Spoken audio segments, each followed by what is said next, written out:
ETF index mutual funds నేర్చుకుని stock మార్కెట్లో రాణించాలనుకుంటున్నారా? వెంటనే ఈ నెంబర్కి కాల్ చేయండి. అందమైన జీవితం కార్యక్రమానికి స్వాగతం. నమస్తే కళ్యాణ్ చక్రవర్తి. నమస్తే జయ గారు. కళ్యాణ్ గారు, పార్వతమ్మ ఒక అమ్మగారు మనకి మెయిల్ చేశారండి. పెద్ద ఆవిడే. కొడుకు ఫస్ట్ పెళ్లికి ఒక ఇష్యూ అయింది. సో రెండోసారి పెళ్లి చేసుకోమని అడుగుతున్నారు ఆవిడ. రెండో పెళ్లికి వెళ్ళాలని తల్లిగా ఆవిడ కోరుకుంటున్నారు, కానీ అతను అంగీకరించట్లేదు. ఒక్కసారి డాక్టర్ గారితో మాట్లాడించండి, అతని మనసు మారుతుందేమో అనే ప్రయత్నంలో భాగంగా ఆవిడ మనకు ఒక మెయిల్ పంపించారండి. ఒకసారి కాల్ చేద్దామా? తప్పకుండా. అంటే చాలా మంది వాట్సాప్ నెంబర్ ఉంటే బాగున్నావు, మెయిల్ చేయడం కష్టంగా ఉందని అంటున్నారు, కానీ వీళ్ళు ఈ పెద్దవాళ్ళని చూసి మనం నేర్చుకోవాలి. అవునండి, ఎవరొకరు సాయం తీసుకుని మెయిల్ పంపిస్తున్నారు. అవును. హలో హలో అమ్మా, నమస్తే. నేను జయానమ్మ, పార్వతమ్మేనా మాట్లాడేది? అవునమ్మా, నమస్కారం అమ్మా. పార్వతమ్మనే మాట్లాడుతున్నా. అమ్మ బాగున్నారమ్మా? ఏం బాగులే అమ్మా, ఏదో కష్టంలో ఉండి నా కష్టాన్ని మీకు చెప్పుకుంటే నా బిడ్డని ఒక దారికి తెస్తారని చెప్పేసి మీకు మెయిల్ చేశానమ్మా. తప్పకుండా అమ్మా, తప్పకుండా. మంచి సలహా డాక్టర్ గారి వైపు నుంచి మనం తీసుకోవచ్చు. మీరు నాకు ఏదైతే మెయిల్లో చేశారో అదొక్కసారి ఆయనతో మాట్లాడండి. అట్లాగేనమ్మా, ఇవ్వనమ్మా. పార్వతమ్మ గారు నమస్తే అమ్మా. నమస్కారం. చాలా సంతోషం అమ్మా. మీ వయసు ఉన్న వాళ్ళు కూడా మాకు ఈమెయిల్ పంపించే ప్రయత్నం చేస్తున్నారంటే ఎంత ఉంటది పార్వతమ్మ గారు? మనసుంటే మార్గం ఉంటుంది. ఖచ్చితంగా. ఎంత ఉంటది వయసు పార్వతమ్మ గారి మీది? నాకు 65 ఏళ్ళు బాబు. అమ్మా పర్లేదా? ఆరోగ్యం బానే ఉందా? నా ఆరోగ్యం బానే ఉంది నాయన. నా కొడుకే ఏమిటో దారి తప్పిపోయినట్టు 24 గంటలు తాగుతూనే ఉన్నాడండి డాక్టర్ గారు. అయ్యయ్యో. పగలు లేదు, రాత్రి లేదు, ఆ గదిలోంచి బయటికి రాడు అసలు.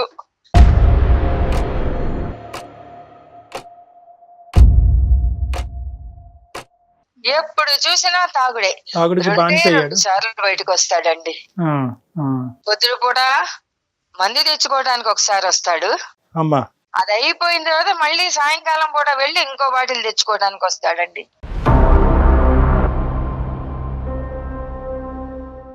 ఏంటమ్మా పరిస్థితి? అసలు ఎందుకు వచ్చింది ఇలాంటి పరిస్థితి?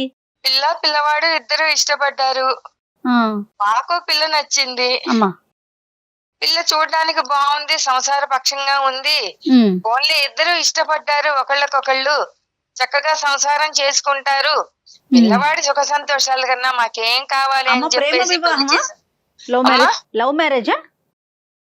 వాళ్ళు లవ్ చేసుకున్నారు, మేము దాన్ని ఆమోదించి మేమే చేశాం తల్లి పెళ్లి. ఓకే, సంతోషం.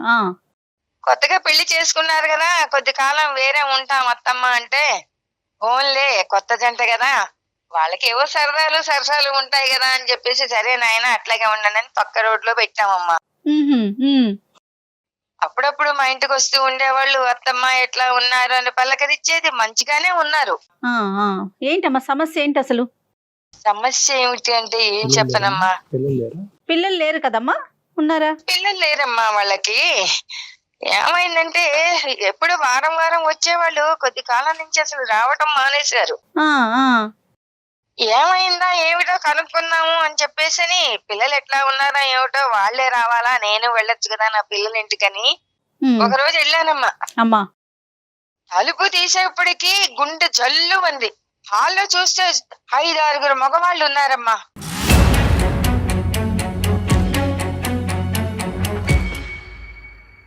మధ్యలో బాటిల్స్, అందరూ కూర్చుని నవ్వుకుంటూ కబుర్లు చెప్పుకుంటూ మందు కొడుతున్నారమ్మా. ఎవరున్నారు? మీ బాబున్నాడు అక్కడ? మా బాబు లేడమ్మా, నా కోడలు. అయ్యో.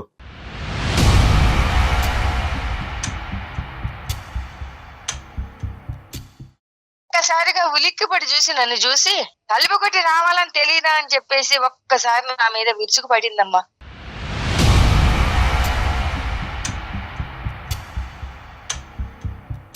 చుట్టూతా 5-6 మగవాళ్ళు ఉన్నారు, తాగుతున్నారు. అసలు ఆ వాతావరణం చూస్తే నాకు అవును కొడుకు సంసారం ఎట్లా ఉందంటే ఏ తల్లి మాత్రం తట్టుకోగలండి.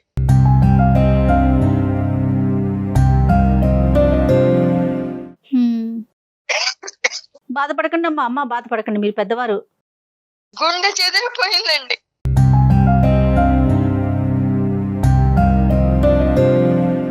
అంతే కొడుకు కదా. సంసారం ఏమిటి ఇట్లాగా అయిపోయిందని. అంటే మరి ఈ ప్రేమ వ్యవహారం మొదలైనప్పుడు పెద్దలుగా మీరు ఈ పెళ్లికి అంగీకరించినప్పుడు కొద్దిగానే వాకప్ చేశారమ్మా? అసలు ఏంటి ఎవరు ఆ ఏంటి? కుటుంబం ఏంటి, ఆ ఎటువంటి అలవాట్లు? చేసామండి. ఆ, వాకప్ చేసినప్పుడు ఎవరైనా చెబుతారా అండి? అదే అది ఊర పాయింట్ లేండి. కానీ పెద్దవాడైనా మనం ఒక పెళ్లి చేయాలి అంటారు కానివ్వండి, ఆ, వాస్తవం ఎవరు చెప్పరు కదండి. చెప్పరు. కానీ ఏదన్నా మనకి అడిగే బాధ్యత అయితే మన మీద ఉంది కదా. ఎంక్వైరీ చేస్తే మంచి పిల్లేనండి, చాలా బుద్ధిమంతురాలు, సంసారపక్షంగా ఉంటుంది అని చాలా అన్నారు. బుద్ధిమంతురాలు. ఇప్పుడు మీ అబ్బాయి ఏమంటాడమ్మా? మా అబ్బాయి వచ్చేప్పటికి అసలు ఎక్కడ లేని వగలు పోతుందిటండి. మా వాడు మొత్తుకున్నాడు. ఉమ్, రాగానే గుమ్మంలోకి రాగానే ఎక్కడ లేని ప్రేమ వలకపోస్తుంది. అసలు మా వాడు మాట్లాడడానికి కూడా అవకాశం ఇవ్వకుండా ఉమ్, లేనిపోని వగలపోతూ ప్రేమ వలకపోస్తూ అసలు అక్కడ ఉండకుండా గదిలోకి లాక్కుపోతుందిటండి. ఓకే. సో ఆవిడ చేసేది ఆవిడ చేస్తది, కానీ మీ అబ్బాయి నోరు ఎలా మోయించాలో కూడా బాగా తెలుసు ఆవిడకి. ఆ, సో ఈ ఇష్యూ బయటకు పొక్కకుండా కుటుంబాన్ని కాపాడేటటువంటి ప్రయత్నం ఒక పద్ధతిలో చేస్తూ ఉంటది. ఇంకో అవునండి. పక్క నుంచి ఆవిడ సోషల్ బిహేవియర్ అనేది అలాగే ఉంది. అట్లాగే ఉందండి. రైట్. దీని గురించి మీ అబ్బాయి ఎలా ఖండించాడు? ఈ విషయం మీరు మీ అబ్బాయిని అడిగారా? మీ అబ్బాయి వచ్చి తన బాధ మీ దగ్గర వెలగక్కున్నాడా? అప్పటి వరకు ఈ అంశం మీ అబ్బాయి మీకు ఎందుకు చెప్పలేదు? నేనే అడిగాను ఫోన్ చేసి, ఏమిచ్చావు ఇట్లా చూద్దాను పెడితే నీ పెళ్ళాం ఈ స్థితిలో ఉంది, ఉమ్, నువ్వు నాకు ఒక్క మాట కూడా చెప్పలేదేమిటి, నేను ఇట్లా ఉన్నాను ఇట్లా కష్టపడుతున్నాను అని అంటే, ఉమ్, అమ్మ ఏం చెబుతానమ్మా, ఏం చెప్తా? ఏం చెప్పను దాని మీద. ఒకళ్ళకొకళ్ళు ఇష్టపడ్డాము, చెప్తా. పెళ్లి చేసుకున్నాము, ఏదో సుఖంగా ఉందాము అనుకున్నాం. మధ్యలో దీనికి బుద్ధి ఎందుకు పుట్టిందో నాకే అర్థం మధ్యలోనే. కావట్లేదు. ఆ, సో వీళ్ళు ప్రేమించుకున్నప్పుడు అయితే మాత్రం ఈ అమ్మాయికి ఇటువంటి అలవాట్లు లేవనేది మీ అబ్బాయి ఖచ్చితంగా చెప్తున్నాడు. లేవు అని అన్నాడు, కానీ వాడికి మాత్రం ఏం తెలుస్తుందండి. తర్వాత వాళ్ళిద్దరి మధ్య ఏం జరిగింది అన్నది నాకు తెలియలేదండి. ఉమ్, ఒక రోజు పొద్దున్నే బావురమని ఏడ్చుకుంటూ వచ్చేసాడండి నా కొడుకు. ఓ, ఏమైందిరా నాయన అని చెప్పేసి అంటే, ఏం చెప్పనమ్మా, నా నెత్తిని పెద్ద బండ పడేసేసి పెట్టే బెడ సర్దుకుని పుట్టింటికి వెళ్ళిపోయింది. నాకు నువ్వు అక్కర్లేదు, నీ కాపురం అక్కర్లేదు, నాకు విడాకులే కావాలి అని అంటున్నావు.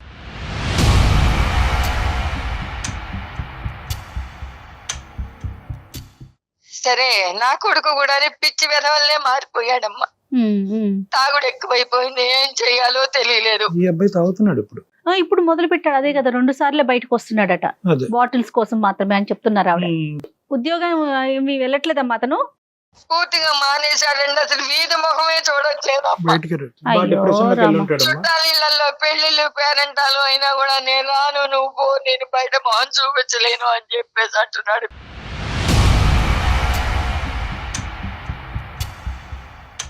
అంటే ఇప్పుడు తలెత్తుకోలేనటువంటి పరిస్థితి కదా మేడం. ఒకటి ప్రేమించినటువంటి అమ్మాయి ఇలా చేసింది అనేది, ఆ, రెండోది ఏంటంటే మోసపోయాను అంటే ఈ మాత్రం అంశం ముందు ఆ అబ్బాయికి తెలియకుండా గుడ్డిగా పెళ్లిలోకి దిగటం అనేటువంటి రెండోది. ఆ. మూడోది సమాజానికి ఏమని చెప్పుకోవాలి? నాలుగోది ఇంకేమన్నా ఉందేమో మనకు తెలియదు. ఏమని చెప్పి వెళ్ళిపోయిందంట అమ్మా అమ్మాయి ఇంట్లోంచి? ఆ విషయం నాకేం చెప్పలేదండి, అదే అర్థం కాని పరిస్థితి అండి. నీకు తెలియదు. దాంతో పిచ్చేదవై తాగేస్తున్నాడండి మందు. తిండి కూడా తింటలేదు, గదిలోంచి బయటికి రావట్లేదు.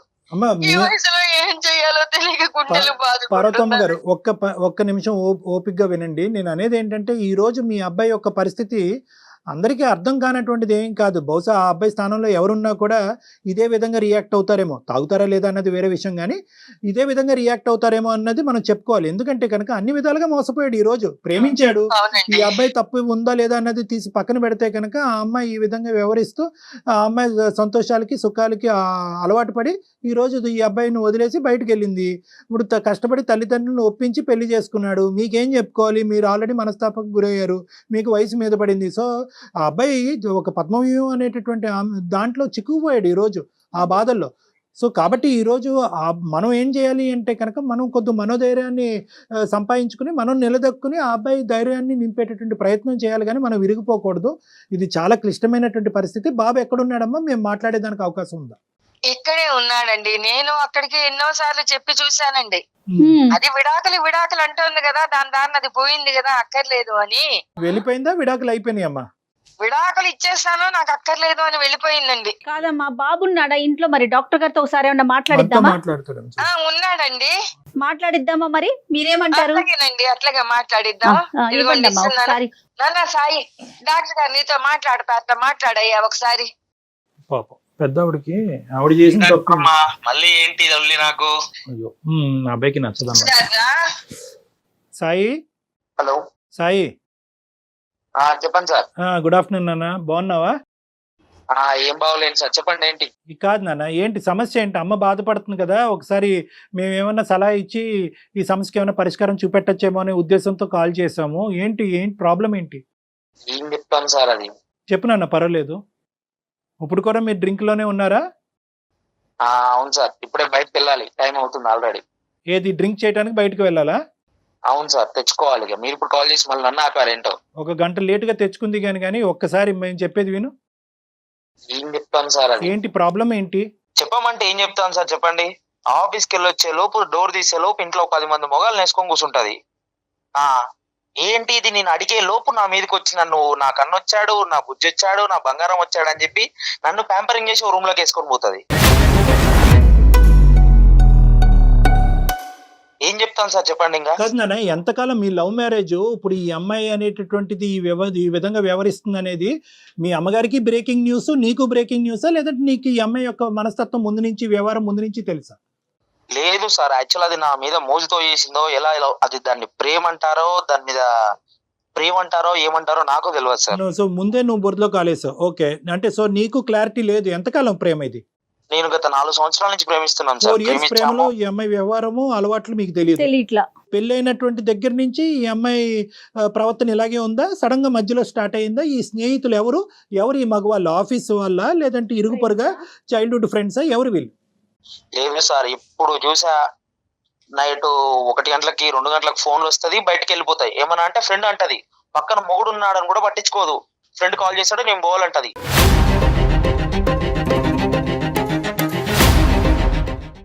మేము ఉండేది మోతీ నగర్ నుంచి అది ఉండే మాదాపూర్ వరకు వెళ్తుందండి. ఏమనంటే నైట్ మధ్యరాత్రి 1 గంటలకు లేస్తుంది, నా ఫ్రెండ్ కాల్ చేస్తాడు, నేను పోతున్నా అని చెప్పేసి పోతుంది.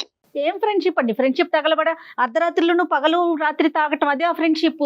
ఒక ఆడపిల్ల మగ పిల్లలతో కలిసి నువ్వు అమ్మాయిని ఏం ప్రశ్నించావు? నువ్వు మొగుడు వాళ్ళ ఫ్రెండ్స్ కి మొగుడు తేడా తెలియదా అంటే ఏమని చెప్తామండి? ఓకే, ఫ్రెండ్స్ కి మొగుడికి తేడా తెలుసుకోవాలి. Okay, good.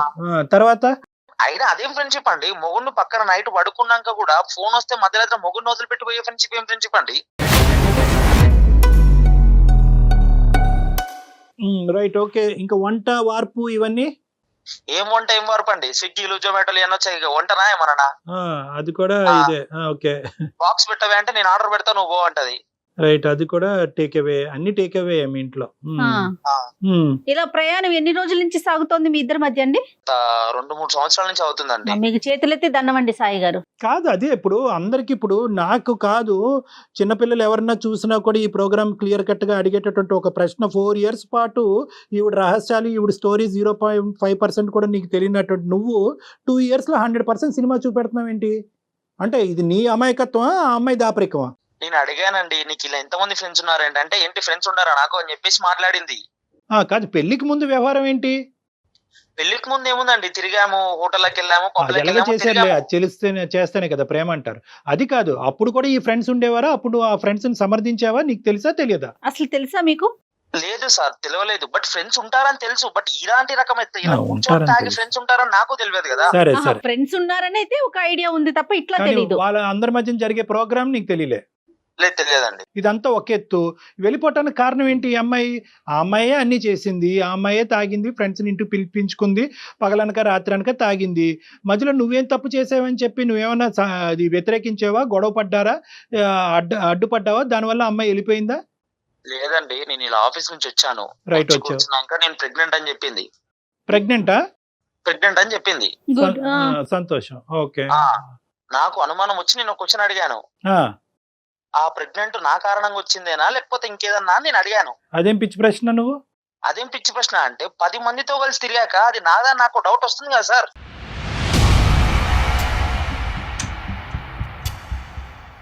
సరే నాన్న, ఇప్పుడు ఒకటి ఇక్కడ 2 అంశాలు, తాగింది లేదంటే ఇంకో పనులు ఏమైనా చేసింది, మగవాళ్ళని పిలిపించుకుని ఇంట్లో కూర్చోపెట్టుకుంది.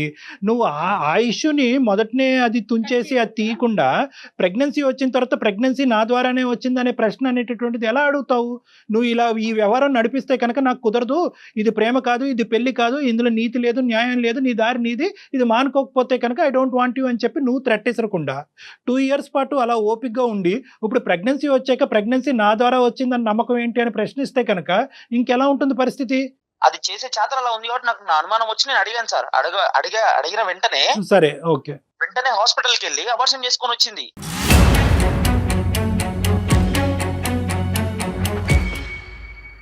అబార్షన్ చేసుకొని వచ్చి నాకు నువ్వు అవసరం లేదు, నేను వెళ్ళిపోతాను, మా పుట్టింటికి వెళ్ళిపోతాను అని చెప్పేసి పోయింది.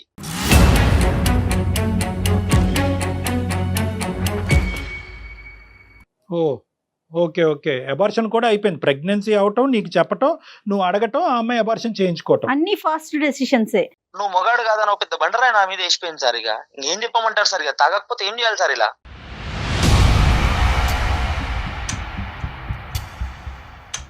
Right, okay. అబార్షన్ అయితే చేయించుకుంది, నువ్వైతే మగాడు కాదు అనేటటువంటి అబాండం నీ నెత్తి మీద వేసింది. తర్వాత ఏమైందన్న? వెళ్ళిపోయింది సార్, అంతే. ఇంకా వెళ్ళిపోయి ఎంతకాలం అయింది? వెళ్ళిపోయి ఒక 2 నెలలు అవుతుందండి. 2 months అయ్యింది. ఎప్పుడు మీ పేరెంట్స్కి ఎప్పుడు చెప్పావు ఇదంతా కూడా, ఈ గొడవ అంతా అవుతుంది, ఈ అమ్మాయి నీ మీద ఇటువంటి అబాండం వేసింది? తాగేటటువంటి అంశం పార్వతమ్మ గారికి తెలుసు అంటే ఆవిడ తలుపు కొట్టి వచ్చేటప్పటికి ఆవిడకి దెమ్మ తిరిగే సీన్ కనిపించింది.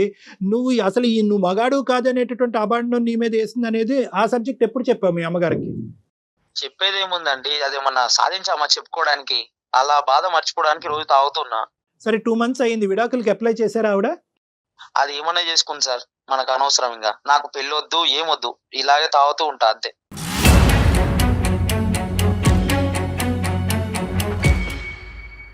ఇప్పుడు ఆ అమ్మాయి వెళ్ళిపోయింది, ఆ అమ్మాయి సంతోషాలు సుఖాలు ఏమీ వదలలేదు.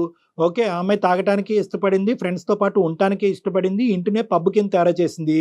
ఆ అమ్మాయి సుఖాల గురించి ఆ అమ్మాయి వెళ్ళిపోయింది. నువ్వు నాశనం అవుతున్నావు ఏంటి? నీ ఉద్దేశం ఏంటి? దీని వెనకతలు మీ తల్లిదండ్రులు చేసుకున్న కర్మ ఏంటి ఇదంతా? ఒక మొగాడికి అంత పెద్ద నింద వేసిపోయాక ఇంకా బాధ ఏంటి సార్? అంతకంటే ఇంకేం బాధ కావాలి? కాదు నాన్న, ఇప్పుడు ఆ అమ్మాయి ఏదో ఒక అబాండం వేసింది, నువ్వు దొంగ అంటే నువ్వు దొంగ అయిపోతావా? కాదు కదా. ఇప్పుడు నీ మీద ఒక అబాండం వేసినప్పుడు దానికి నువ్వు సమపాలల్లో రియాక్ట్ అవ్వాలి. ఏం బాగుతున్నావు, అయినవన్నీ అయినవి, అనుభవించవలసినవన్నీ అనుభవించావు, ఇప్పుడు ఇదా నేను నీ మీద అబాండం అయిపోయి నువ్వు నా మీద అబాండం వేస్తావని నువ్వు నిలదీయవలసింది. దానికంత నువ్వు కుంగిపోయి తాగుబోతాడు అయిపోవటం ఏంటి? నా ఫోన్ లో ఉన్న నా కాంటాక్ట్స్, వాట్సాప్ గ్రూపులు అందరికి వెప్పేసింది. అది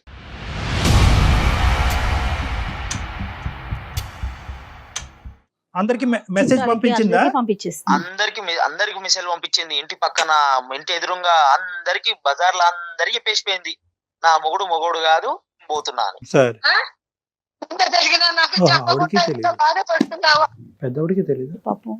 అయ్యో, పార్వతమ్మ గారు మీకు తెలీదా? నాకు తెలియదయ్యా, మీకు చెప్పేది. అయ్యో, నాకు చెప్తే నేను ఇరుగుగా ఏదో రకంగా సర్ది చెప్పుకుంటేదాన్ని కదా. నాకు తెలియకుండా ఈ భాగవతం అంతా నడిపారు ఇద్దరు కలిసి, కాపురం మీరు కాపురం అని చెప్పేసి.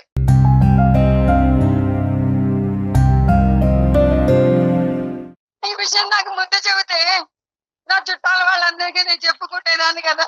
సాయి, ఒక్కటి నాన్న, ఇక్కడ ఇప్పుడు అబాండం వేసి 1000 మందికి చెప్పని, 1,00,000 మందికి చెప్పని, ఎంతమందికన్నా చెప్పని, at the end of the day నిజమే. ఆ నిజం ఏంటి అనేది, నువ్వెవరు అన్నది నీకంటే బాగా ప్రపంచాన్ని ఎవరికి తెలియక్కర్లేదు. ఓకే, ఇది నెంబర్ 1. నెంబర్ 2 ఏంటంటే కనుక, సర్వసహజంగా ఈ మాట మనం ఎక్కువ వింటున్నాం. విడాకులు తీసుకుని గొడవ పడేటటువంటి భార్యాభర్తల్లో అటువైపు స్త్రీ ప్రధానంగా నిందేసేది ఏంటంటే కనుక, నేను వెళ్ళిపోతున్నానండి మా ఆయన దగ్గర నుంచి, మా ఆయనకు మగతనం లేదు. ఇది చాలా కామన్గా వినిపిస్తుంది, ఇది అందరికీ తెలిసినటువంటి సీక్రెట్. సో కాబట్టి ఏంటంటే, అక్కడ ఆ అమ్మాయి ఏదో నా మీద పెద్ద ముద్ర వేసింది కాబట్టి నేను తలదించుకుని ఇలా తాగుతూ నా జీవితాన్ని ఈ విధంగా నాశనం చేసుకోవాలనేటటువంటి ఉద్దేశం, దయచేసి నా కోరిక మేరకు ప్లీజ్ అది తీసేసే. నీ గురించి బతికి, నీ ప్రేమ గురించి బతికేటటువంటి నీ తల్లిదండ్రులు నీతో పాటు ఉన్నారు, కాసేపు వాళ్ళ గురించి ఆలోచించు. నేను అనేది ఏంటంటే, ఈరోజు దేని గురించి బాధపడుతున్నావు? ఒకటి, మొత్తం అంతా కూడా మొదటి నుంచి నీ ప్రయాణం అంతా కూడా గజిబిజి, అంత నీ ప్రయాణం, నీ ప్రేమ గజిబిజి, అందులో ఎటువంటి అర్థం లేదు. ఎందుకు ప్రేమించుకున్నారో తెలీదు. ఈ సీక్రెట్లన్నీ తెలిసి కూడా, అంటే తెలుసు నీకు ఆ అమ్మాయి అబ్బాయిలతో వెళ్తుంది, రాత్రనక పగలనక వెళ్తుంది, స్నేహితులు ఉన్నారు, నువ్వు వాకప్ చేయలేదు. ప్రేమ ప్రేమ ప్రేమ అనేటటువంటి మత్తులో ఒక అడుగు ముందుకేసి 10 అడుగులు ముందుకేసి నువ్వు పెళ్లి చేసుకున్నావు. ఇది నెంబర్ 1. నెంబర్ 2, ఇటువంటి వ్యవహారం నడుస్తున్నప్పుడు నీకు అంత అనుభవం ఆలోచన లేనప్పుడు నువ్వు చేయవలసినటువంటిది ఏంటి? ఐదర్ వాళ్ళ పేరెంట్స్ కన్నా చెప్పాలి, లేదంటే మీ పేరెంట్స్ కన్నా చెప్పాలి. అది కూడా చెప్పలేదు. సడన్గా మీ అమ్మగారు చూశారు కాబట్టి ఈరోజు ఆవిడకి ఆ మాత్రం అన్నా తెలుసు, మాకు ఈమెయిల్ చేసి ఏమండి మా అబ్బాయి పరిస్థితి ఇలా ఉందని చెప్పి ఆవిడ కనిపించింది. ఇది వాస్తవానికి ఆవిడకి కనిపించిన నిజం కూడా 10%. అబార్షన్ అనేటటువంటి అంశం తెలీదు, నీ మీద ఇంత అబాండం వేస్తుంది అనేటటువంటి అంశం కూడా వాళ్ళకి తెలీదు. మరి అందరికీ మెసేజ్లు పంపించినటువంటి అమ్మాయి ఈరోజు మీ అమ్మ నాన్నకు కూడా ఎందుకు మెసేజ్ పంపించలేదు? లేదంటే మెసేజ్ పంపించింది వాళ్ళు చూసుకోలేదా? సో ఇలాంటి రకరకాల ప్రశ్నలు మీ మొత్తం ప్రయాణంలో ఉన్నాయి. అబాండం వేయకుండా ఇక్కడి నుంచి బయటకు వెళ్ళలేదు. ఎందుకంటే మీరు తిరిగి ఆ అమ్మాయి మీద ఇలా తాగి ఈ విధంగా అలవాట్లకు బానిసైనటువంటి వ్యక్తి ఈ విధంగా బయటకు వెళ్ళిపోయింది, ప్రెగ్నెన్సీ వచ్చి అబార్షన్ చేసుకుంది అనేటటువంటి అబాండం ఆ అమ్మాయి మీద పడుతుంది. కాబట్టి ముందెచ్చు ఆ అమ్మాయి ఏం చేసిందంటే నీ మీదే అబాండం వేసి బయటకు వెళ్ళింది. అసలు నేను చెప్పేది కూడా వినండి అయ్యా. చెప్పండి అమ్మా. ఆ అమ్మాయి అన్ని కూడాను జాగ్రత్తలు పడుతూ వీడు బాగా సంపాదిస్తున్నాడని చెప్పేసి వీడి సంపాదనకు ఆశపడి చేసుకుందని ఇప్పుడు నాకు అనిపిస్తోందమ్మా. అంతే. ఎందుకంటే ఆ అమ్మాయి మధ్య తరగతి కన్నా కూడా కొంచెం తక్కువ క్లాసు, ఆదాయం తక్కువ. మా అబ్బాయి చూస్తేనా నెలకు వచ్చేప్పటికి 60-70 వేలు సంపాదిస్తున్నాడు. ఏదో రకంగా ట్రాప్ చేసి వీడిని మోసం చేసి ప్రేమ అనేటువంటి ముసుగేసి పెళ్లి చేసుకుందాం. అక్కడ వరకు నిజమే పార్వతమ్మ గారు, అక్కడ వరకు నిజమే. అది నేను కాదు కదా, ఎవరైనా నమ్ముతారు. కానీ ముంచి పారేసింది. అవును, కరెక్టే. ఇప్పుడు నేనేమంటున్నానంటే 2 ఇయర్స్ ప్రయాణంలో ఈ అమ్మాయి ఇతను డబ్బులకే ఆశపడుతూ ఈ విధంగా వ్యవహరిస్తుందంటే ఏ మగాడు కానీ ఊరుకుంటాడమ్మా? ఎందుకు ఊరుకోవాలి? మీ అబ్బాయి నీతో పాటు ఉండను అనేటటువంటి అంశాన్ని మీ అబ్బాయి ఎందుకు పరిగణలోకి తీసుకురాలేదు? వాడి అతి మంచితనమే వాడిని ఈ రోజున ఈ స్థితికి తీసుకొచ్చిందమ్మా. అంటే తప్పులు చేస్తుంది ఆ అమ్మాయి అయినా కూడా తప్పులు బయట పెట్టి దీన్ని సరిదిద్దేటటువంటి ప్రయత్నం నువ్వు ముందుగానే చేస్తుంటే కనుక వ్యవహారం ఇంకో విధంగా ఉండేదేమో నాకు అనిపిస్తుంది. ఇంకా ఫర్దర్గా తప్పు చేసుకోవద్దు, నీ జీవితాన్ని పాడు చేసుకోవద్దు. ఇప్పుడు నువ్వు నాకు చెప్పవలసింది ముఖ్యమైనటువంటి అంశం, నువ్వు ఎందుకు తాగుతున్నావు? ఈ అమ్మాయి పరువు తీసిందని తాగుతున్నావా, లేదంటే నీ జీవితం పాడైపోయిందని తాగుతున్నావా? ఎందుకు తాగుతున్నావు? ఆ తాగుడికి నువ్వెందుకు బానిస అయ్యావు? ఆ అమ్మాయి తాగుతూనే ఆ విధంగా ఒళ్ళు జలధరింపు వచ్చేటటువంటి విధంగా ఉండే నువ్వు ఈ రోజు నువ్వెందుకు ఆ తాగుడికి బానిస అయ్యావు? నాన్న, బాధ మర్చిపోవటానికి తాగుడు మందా? ఏ టెక్స్ట్ బుక్ లో ఉందో చెప్పు. అదే మందు. నువ్వు మర్చిపోవటానికి తాగటం అనేటటువంటిది ఒక మందుగా పరిగణిద్దాము. నీ లివరు కిడ్నీ పాడయ్యి రేపొద్దున చచ్చిపోతే హాస్పిటల్ పాలైతే అక్కర్లేదా? ఒక భార్య వెళ్ళిపోయిందని చెప్పి ఒక కొడుకు లేనటువంటి సిచ్యువేషన్ తీసుకొస్తావా మీ తల్లిదండ్రులకి? ఇదేనా న్యాయం? దీని గురించేనా నీ తల్లిదండ్రులు నిన్ను పెంచి ఈ స్థాయి వరకు తీసుకొచ్చారు? అందుకని చెప్పి నేను మా ఇంట్లో కూడా చెప్పలేదు, నేను సొసైటీకి కూడా ఏం చెప్పదలుచుకోలేదు. తాగాలి, ఇంట్లో ఉండాలండి, అంతే.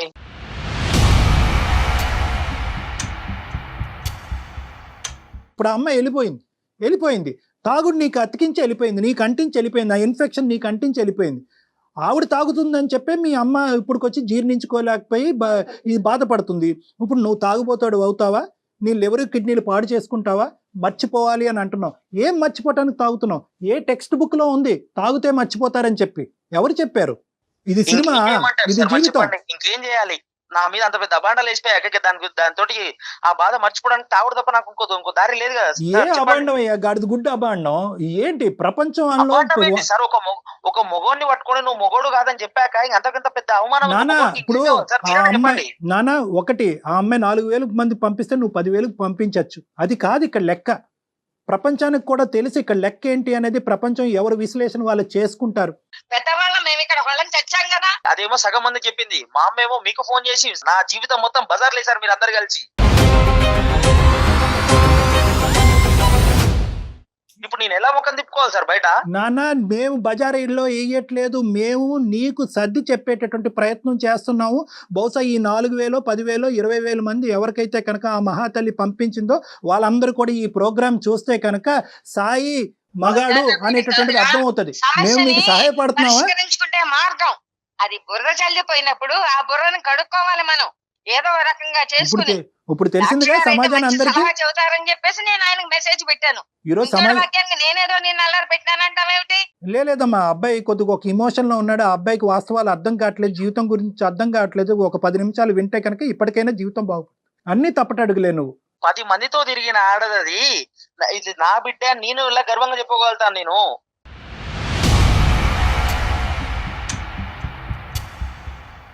సరేనా? ఇప్పుడు ఆ అమ్మాయి నీ కళ్ళెదురుగుంటానే లేదు, ఆ అమ్మాయి ఎక్కడికో పోయింది. ఇప్పుడు నువ్వు తాగి నీ జీవితాన్ని పాడు చేసుకోవటం వెనకాతలు ఉన్న అర్థం ఏంటి? నాకు ఆ బాధ మర్చిపోవడానికి నాకు అది మంచిది అనిపించింది సార్. అందుకని ఉద్యోగం మానేసి పగలు రాత్రి అని తేడా లేకుండా తాగితే సమస్యకి పరిష్కారం దొరుకుతుందా? ఆఫీస్కి ఎలా వెళ్తాము, బయటికి ఎలా తిరుగుతాం చెప్పండి? నువ్వు తాగి పిచ్చోడు అయిపోవటం అనేటటువంటిది ఆ అమ్మాయి ఎగిరి గంతేసి పండగ చేసుకుంటుంది. ఇప్పటికైనా కూడా నీ లోపల ఉండేటటువంటి పరిస్థితిని తిరిగి రాయటానికి ట్రై చేయి. తాగి నీ జీవితాన్ని నాశనం చేసుకోవటం కాదు. నువ్వు లేకపోయినా కూడా నేను బతకగలను, నువ్వు నన్ను మోసం చేసి వెళ్ళిపోయినా కూడా నేను ఒక మగాడిగా నేను ప్రూవ్ చేసుకోగలను అనేటటువంటి విధంగా నువ్వు ప్రూవ్ చేసుకో. అంటే ఇప్పుడు మీరు ఇంకో పెళ్లి చేసుకోమంటున్నారా సార్? నన్ను పెళ్లి చేసుకోమనట్లేదు, ఫస్ట్ ఈ అలవాట్ల నుంచి బయటపడమంటున్నాను, ఈ ఆలోచన నుంచి బయటపడమంటున్నాను. ఆయన అడుగుతామేమిచ్చా, ముందు సమస్య పరిష్కారం గాని. ఆ అమ్మాయి వెళ్ళిపోయింది. ఇప్పుడు నీ జీవితాన్ని ఇప్పటికైనా కరెక్ట్ మార్గంలో బ్రతకడానికి ప్రయత్నించు. ఎందుకంటే నువ్వు ఇలా తాగితే కనుక, ఇలా తాగి ఈ విధంగా నీ జీవితాన్ని నాశనం చేసుకుంటే కనుక, ఎవరైతే ఈ నలుగురు మనుషులు ఉన్నారో నీ చుట్టుపక్కల, ఎవరికైతే ఈ అమ్మాయి ప్రచారం చేస్తుందో వాళ్ళందరూ ఏమనుకుంటారు, ఓ కరెక్టే ఈ అబ్బాయి తప్పుడుగానే ఉండేవాడేమో, ఈ అబ్బాయికి నిజంగా ఆ కెపాసిటీ లేదేమో, అందు గురించి ఆ బాధను దిగమించుకోవటానికి భార్య వెళ్ళిపోయిందనే బాధతో ఇప్పుడు తాగుబోతా అయ్యాడేమో అని చెప్పి నీకు తెలియకుండానే నీ అబద్ధాన్ని నిజం చేస్తున్నావు. సాయి, వింటున్నావు కదా? ఇప్పుడు ఏం చేయాలి సార్ చెప్పండి. ఫస్ట్ డ్రింక్ కి గుడ్ బై చేయి. నువ్వు తాగేటటువంటి అలవాటుకి గుడ్ బై చెప్పు. అది నీ జీవితానికి సమాధానం చెప్తాదనో, లేదంటే నీ బాధల్ని మర్చిపోయేటటువంటి విధంగా చేస్తుంది అనేటువంటి నమ్మకాన్ని నుంచి బయటికి రా. అది నీ జీవితాన్ని ధ్వంసం చేస్తుంది. చాలా థ్యాంక్స్ డాక్టర్ గారు, మా వాడికి ఈ రకంగా మంచిగా చెప్తున్నారు. సరిపోదమ్మా, కొంతవరకు అర్థమైందని నేను అనుకుంటున్నాను. ఇమీడియట్ గా తక్షణమే ఈ అబ్బాయిని నా దగ్గర తీసుకురండి. కొన్ని కౌన్సిలింగ్ సెషన్స్ అనేటటువంటి ఇప్పించేటటువంటి ప్రయత్నం చేస్తే ఆ అబ్బాయి ఆలోచన తప్పు అనేటటువంటిది ఆ అబ్బాయికి అర్థం అవుతుంది, మళ్ళీ కొత్త జీవితాన్ని ప్రారంభిస్తాడు. అట్లాగే సార్, మీరు చెప్పినట్టే చేస్తా ఉంది డాక్టర్ గారు. ఓకేనా సాయి? చెప్పండి. ఇంకా చెప్పేది ఏం లేదు, చెప్పాను. మిగతాదంతా కూడా ఏమన్నా ఉంటే కనుక మనం కౌన్సిలింగ్ లో మాట్లాడదారా? సరేలేండి sir. Okay right. Okay Parvathamma garu, వెళ్ళిపోవాలి. ఇంకా మన మాట కూడా వినే పరిస్థితుల్లో ఇంత విని కూడా నాకు టైం అవుతుందని చెప్తున్నాడు అతను. రైట్. పార్వతమ్మ గారు, అమ్మా మీకు ఏమాత్రం అవకాశం ఉన్న బాబుని తీసుకుని ఒక్కసారి డాక్టర్ గారిని కలవండి అమ్మా. అలాగేనమ్మా. రైట్. థ్యాంక్స్ అమ్మా. Thank you. నమస్తే. ఓకే రైట్ కళ్యాణి గారు, నమస్తే. నమస్తే.